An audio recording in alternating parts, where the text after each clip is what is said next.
Hello everyone, welcome to my channel. Students, today's topic is finding out combination of words for replacement asked in the IBPS RRB clerk mains examination.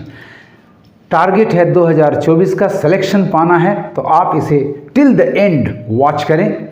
मैं आज आपके सामने 2023 में पूछे गए प्रश्नों को लेकर आया हूं।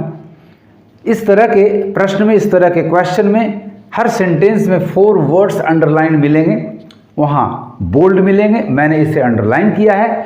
इनका नंबर है A, B, C and D। देखना है कि ये चारों वर्ड्स मिसप्लेस्ड हैं या करेक्ट प्लेसेस पर हैं। यदि करेक्ट प्लेसेस पर हैं तो आपका answer option number E, no interchange no replacement required होगा। और यदि मिसप्लेस्ड हैं तो दिए गए 4 ऑप्शंस में से आपको राइट कॉम्बिनेशन या कॉम्बिनेशंस फाइंड आउट करना है। तो आइए टॉपिक शुरू करने के पहले इस वीडियो को लाइक कर लें, मेरे चैनल को सब्सक्राइब कर लें, साथ साथ बेल आइकन को प्रेस कर लें ताकि आपको लेटेस्ट नोटिफिकेशंस मिलते रहें। क्वेश्चन नंबर 1 आपका है education once courtesy within the walls. अब कर्टसी और विद इन द वॉल्स का कोई रिलेशन नहीं बन रहा है। कर्टसी मीन्स शिष्टाचार, कर्टसी का मतलब एक तरीका, एक अच्छा तरीका, एक प्रॉपर वे। और विद इन द वॉल्स यहाँ कन्फाइनमेंट शो कर रहा है, इसका मतलब मिसप्लेसमेंट है।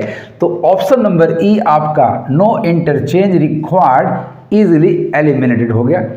सो कर्टसी यहाँ इंटरचेंज करना पड़ेगा। अब देखिए किससे होता है, तो यहाँ कन्फाइनमेंट वाला वर्ड ढूंढना है। तो देखिए गौर से, with in the walls of traditional classrooms is now experiencing, ये एक्सपीरियंस कर रहा है। सिग्निफिकेंट यानी आपका word numbered B and C correct places पर है। ट्रांसफॉर्मेशन कन्फाइंड, अब ये कन्फाइंड ऑफ टेक्नोलॉजिकल एडवांसमेंट्स, ये D भी गलत जगह पर है। इसका मतलब आपका A और D को इंटरचेंज करने से हमारा काम हो जाएगा।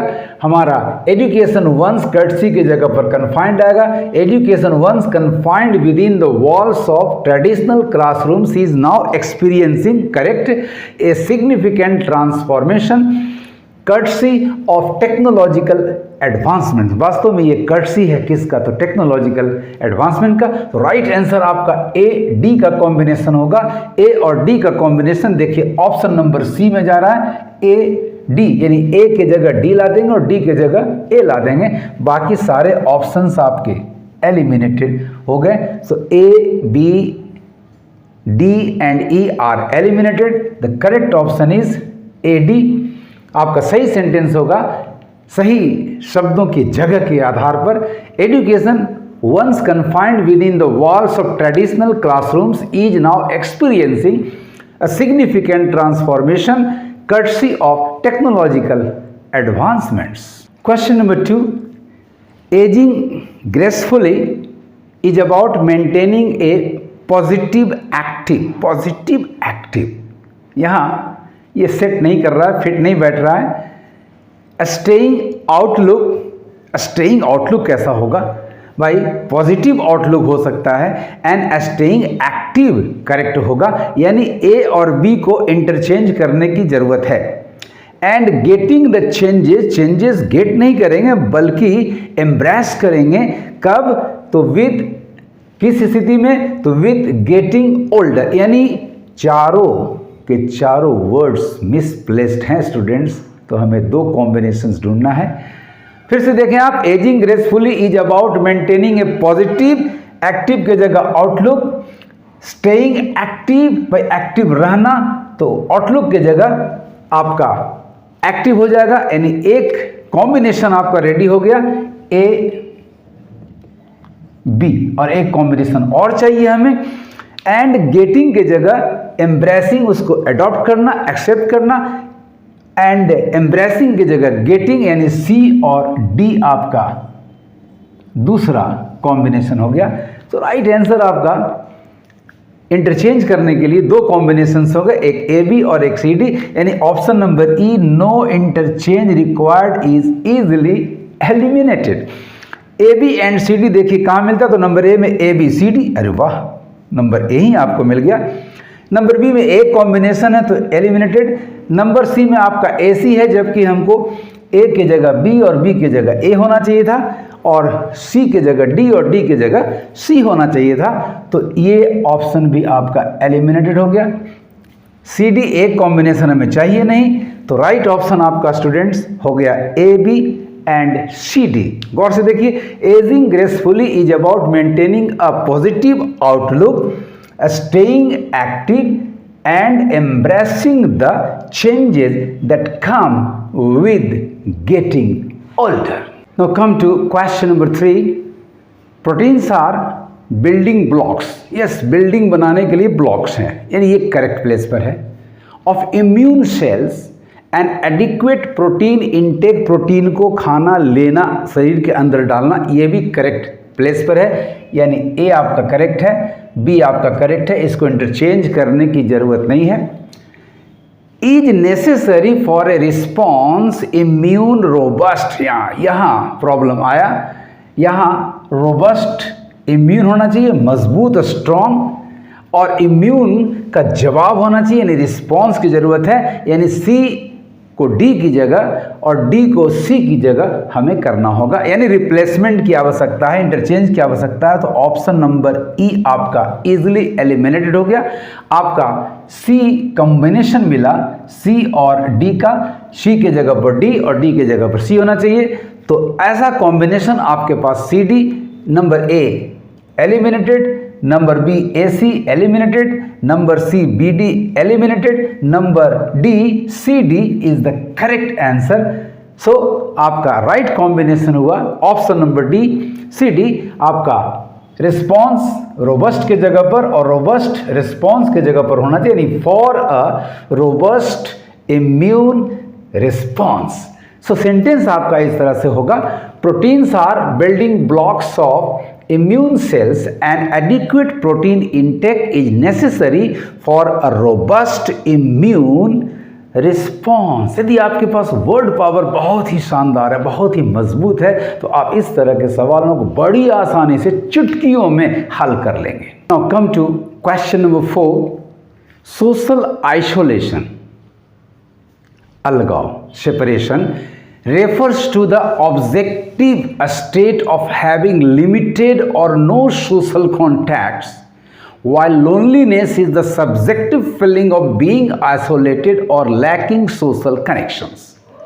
तो social isolation refers to the object is as impersonal, भाई किसी फिजिकल बैरियर के वजह से, हो सकता है हैंडीकैप्टनेस के वजह से आप अपने आप को अलग रखते हैं, तो यहाँ ऑब्जेक्टिव बिल्कुल करेक्ट प्लेस पर है। A state of having limited और नो सोशल कॉन्टैक्ट्स, आप बहुत ही सीमित सोशल कॉन्टैक्ट्स या लगभग नहीं रखते हैं, यानी लिमिटेड भी करेक्ट प्लेस पर है।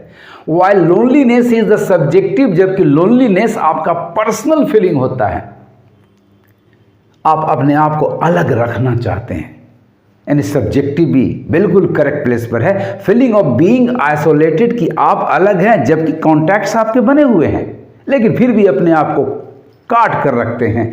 और लैकिंग सोशल कनेक्शंस, यानी चारों के चारों वर्ड्स राइट प्लेसेस पर हैं, यानी इसमें कोई रिप्लेसमेंट, कोई इंटरचेंज की आवश्यकता नहीं है। ऐसा ऑप्शन आपके पास नंबर ई में है, no interchange required. So all combinations in the remaining options are thus easily eliminated.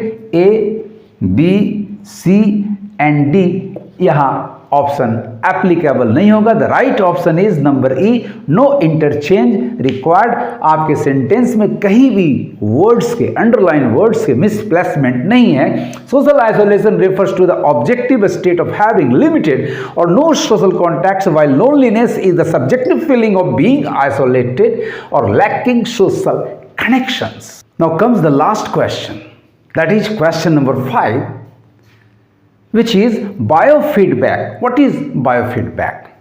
Biofeedback is a technique that helps us control physical bodily functions. इसका मतलब आपका अंडरलाइंड वर्ड जो है नंबर ए, कंट्रोल, ये गलत है, इसके जगह पर टेक्निक होना चाहिए और टेक्निक के जगह पर जो बी में है वो कंट्रोल होना चाहिए। यानी हमें रिप्लेसमेंट इंटरचेंज की जरूरत है। So option number E, no interchange required is easily eliminated. अब हमें ए से लेकर डी यानी A B C D 4 options में से हमें एक ऑप्शन फाइंड आउट करना। देखना है कि 1 पेयर या 2 पेयर्स, 1 कॉम्बिनेशन या 2 कॉम्बिनेशंस की जरूरत है। एक कॉम्बिनेशन तो मिल गया, आपका ए और बी में इंटरचेंज करना होगा, यानी कंट्रोल की जगह टेक्निक और टेक्निक की जगह कंट्रोल लाना होगा। Biofeedback is a technique that allows individuals to monitor and control क्या, तो physiological functions like heart tension. Tension muscle में होता है स्टूडेंट्स, हार्ट में रेट होता है, पल्स रेट होता है, यानी यहाँ भी सी और डी में भी हमें इंटरचेंज की जरूरत है। इसका मतलब we have to find out 2 combinations. देखें ऑप्शंस को एग्जामिन करके, ऑप्शन नंबर ए आपका है A D and B C, जबकि हमें चाहिए A B and C D, so this is eliminated. Option number B में 1 कॉम्बिनेशन है, so this is eliminated. C में भी एक ही कॉम्बिनेशन दिया गया, so this is eliminated. The right answer is this number D, 2 combinations A B and C D. हमारा correct sentence होगा biofeedback is a technique that allows individuals to monitor and control physiological functions like heart rate, blood pressure and muscle tension. So control की जगह technique, technique की जगह control, tension की जगह rate और rate की जगह टेंशन। इस तरह से स्टूडेंट्स, यदि आपके पास you have a good magic word power, कमाल होना चाहिए, आपके पास शब्दों का भंडार होना चाहिए, तभी आप इस तरह के क्वेश्चंस को सोल्व कर पाएंगे। आपको मेरा ये वीडियो कैसा लगा कमेंट करेंगे और ज़्यादा से ज़्यादा शेयर करेंगे। Thank you for watching my video.